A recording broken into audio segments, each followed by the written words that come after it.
Aparte del expresidente Mariano Ospina Pérez, ninguna persona más autorizada para relatar lo que pasó en la Casa Presidencial en el 9 de abril es doña Berta Hernández de Ospina Pérez, esposa del presidente, quien ese día estuvo al lado suyo hasta casi diríamos el 20 de abril, el día en que más o menos se pudo controlar la crisis. En estos días los periódicos han publicado relatos de la señora de Ospina.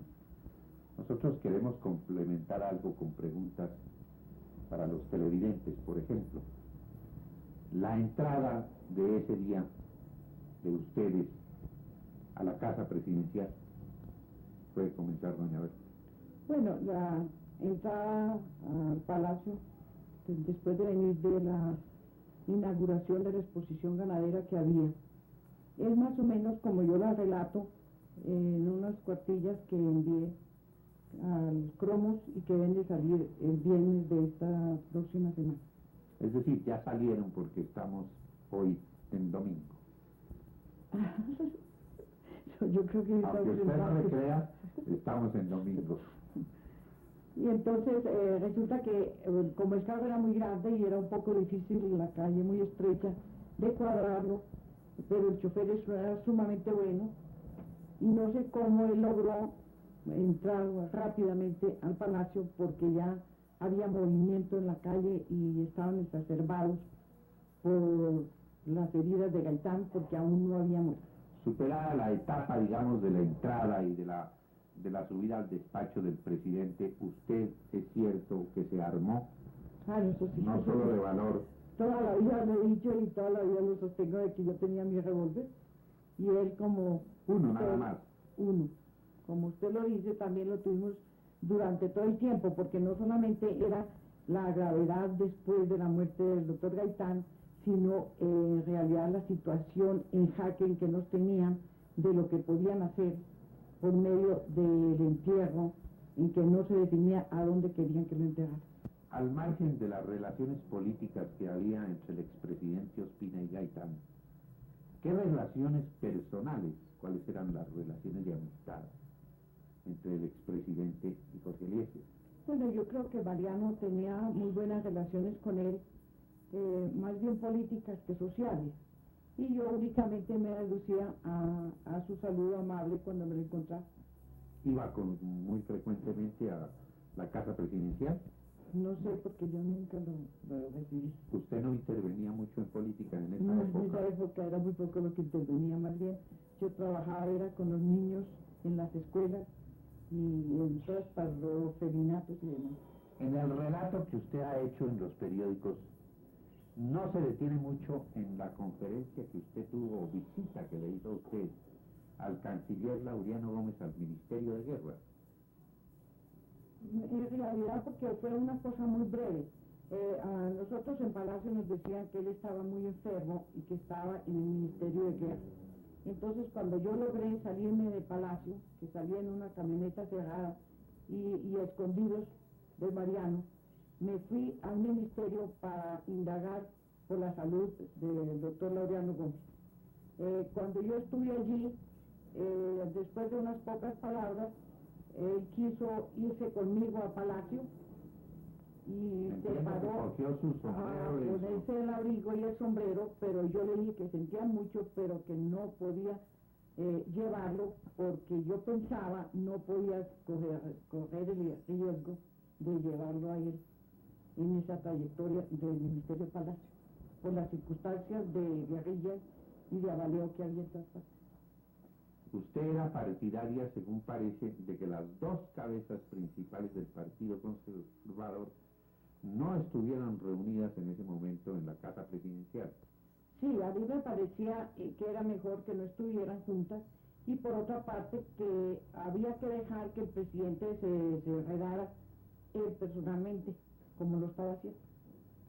¿Tiene algún recuerdo especial o cree que hubo alguna diferencia de actitud, por ejemplo, en el momento de la batalla política, una diferencia de actitud entre los doctores Darío Echandía y Carlos Lleras Restrepo? Eso no se lo puedo contestar porque cuando ellos entraron a la oficina del presidente, yo no entraba. ¿Está usted segura de que fue el comunismo el autor de los hechos, o al menos el estímulo de los hechos del 9 de abril? Bueno, esas son cosas que uno no puede estar segura, puesto que yo no militaba en esa corriente. Lo que sí me parece a mí es lógico es que como el doctor Gaitán ya estaba más del lado liberal que del comunismo, hubieran pensado ellos que era mejor suprimirlo a dejarlo que totalmente los abandonara, porque él iba a ser el candidato del Partido Liberal. ¿Usted considera que hubo una discrepancia entre el expresidente Ospina y el expresidente Laureano Gómez respecto a la formación del gabinete en esa madrugada o al día siguiente? Esa discrepancia podría ser el punto de partida de la división conservadora que tanto nos atormentó.